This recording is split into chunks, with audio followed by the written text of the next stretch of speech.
यार अक्सर किसी थ्रिलर फिल्म का सबसे मजेदार हिस्सा वो होता है जहां लगता है कि बस अब हीरो हार गया। बिल्कुल, मतलब लगता है कि सब खत्म। हाँ, पर अचानक से पूरी बाजी पलट जाती है। तो आज के इस डीप डाइव में हम आईपीएल 2026 के उस दिल्ली कैपिटल्स और पंजाब किंग्स वाले मैच की बात कर रहे हैं। उफ, वो मैच क्या मुकाबला था यार। हाँ वही, मतलब 210 रन का पीछा करते हुए शुरुआत में ही टीम पूरी तरह लड़खड़ा गई थी। तो आज हमारा मिशन यही है कि शॉर्ट में उन टर्निंग पॉइंट्स को समझे जिन्होंने इसे एक एक्शन थ्रिलर बना दिया। सही कहा। और 210 रन यार, मतलब ये सिर्फ स्कोरबोर्ड का दबाव नहीं होता, ये एक तरह से विपक्षी टीम के दिमाग को हैक करने का तरीका है। हाँ, क्योंकि पंजाब के लिए प्रियांश आर्या ने 33 गेंदों में 56 रन बनाए और फिर कप्तान श्रेयस अय्यर ने 36 गेंदों में 59 रन। और उसके बाद वो कूपर कोनोली के 38 रन। अरे हाँ, कूपर कोनोली ने तो मतलब सच में डरा ही दिया था। बिल्कुल, और यही विशाल स्टोर एक ऐसा दबाव पैदा करता है जो अच्छे खासे गेम प्लान को पूरी तरह तहस नहस कर देता है। एक सेकंड, मैं इस दबाव वाले पॉइंट पे थोड़ा रुकना चाहूंगी। मतलब T20 में 200 रन तो आजकल बहुत आम बात है। हाँ वो तो है। तो फिर 210 देखकर ऐसा क्या हुआ कि दिल्ली जैसी टीम जिसके पास इतने बड़े नाम हैं, वो अचानक 33 रन पर 3 विकेट गंवा देती है? मतलब केएल राहुल, पोरेल, साहिल पारख सब आउट। वही तो बात है। डेटा भी कहता है कि ऐसी स्थिति में जीतने के चांस शायद 5% से भी कम रह जाते हैं।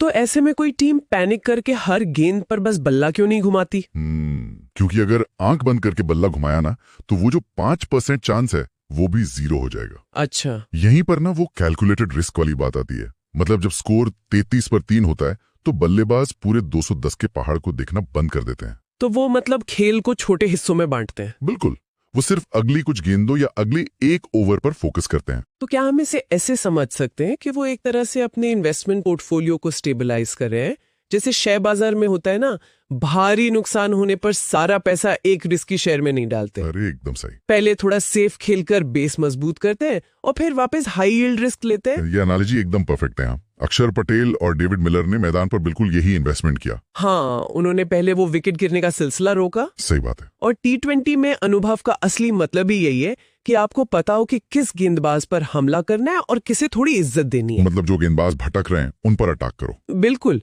मिलर और अक्षर ने पंजाब के जो मेन गेंदबाज थे उनके स्पेल शांति से निकाल दिया और बाकी गेंदबाजों को टारगेट किया। और इसी रणनीति की वजह से अक्षर ने 30 गेंदों में 56 और मिलर ने 28 गेंदों में 51 रन ठोक दिए। और उन्होंने सिर्फ हवा में शॉट्स नहीं खेले। हाँ, वो सिंगल्स और डबल्स लेकर लगातार स्ट्राइक रोटेट कर रहे थे, जिससे गेंदबाजों को सेटल होने का कोई मौका ही नहीं मिला।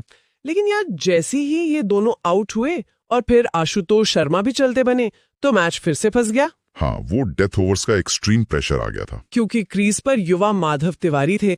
उन्होंने 8 गेंदों में 18 रन तो बनाए, पर वो साफ दिख रहा था कि वो बहुत संघर्ष कर रहे हैं। या तो वो स्टेबलाइज करने वाली थ्योरी फेल हो गई ना? थ्योरी फेल नहीं हुई, बल्कि आखिरी ओवर्स का वो जो दबाव होता है ना, वो हावी हो गया। ऐसे में रिफ्लेक्सेस ज्यादा काम करते हैं, रणनीति कम। हाँ, सोचने का टाइम ही नहीं होता। और 210 का वो मनोवैज्ञानिक दबाव फिर से वापस आ जाता है, खासकर युवा खिलाड़ियों पर।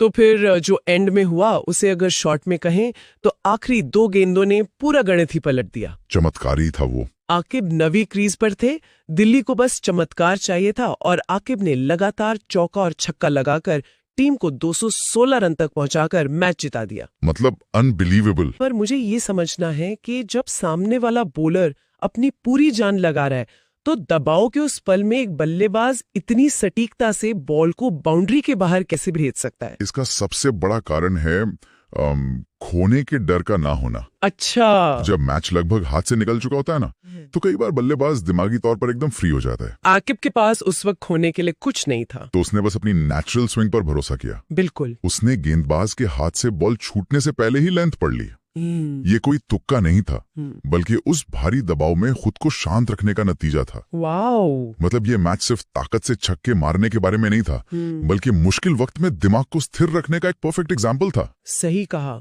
जब 33 पर 3 स्कोर था और सब खत्म लग रहा था, तब भी छोटे कदम उठाकर वापसी की जा सकती है। और ये बात ना सिर्फ क्रिकेट नहीं बल्कि जिंदगी पर भी लागू होती है। जब हमें लगे कि सब कुछ खत्म हो रहा है, तो याद रखना चाहिए कि शायद हमारी आखिरी 2 गेंदें और उन पर छक्का लगना अभी बाकी है। बिल्कुल, कभी हार नहीं माननी चाहिए। तो इस डीप डाइव को खत्म करते हुए एक सवाल जो हम सबको सोचने पर मजबूर करता है, इस मैच में 210 का पहाड़ जैसा स्कोर भी पंजाब को बचा नहीं सका। हाँ। तो क्या टी20 क्रिकेट के इस नए दौर में 200 प्लस का स्कोर भी अब गेंदबाजों के लिए सुरक्षित नहीं रह गया है, या फिर ये सिर्फ बल्लेबाजों के खौफ का एक नया युग है? ये एक ऐसा सवाल है जिस पे हमें जरूर सोचना चाहिए। ये सिर्फ बल्लेबाजों के खौफ का एक नया युग है, ये एक ऐसा सवाल है जिस पे हमें जरूर सोचना चाहिए।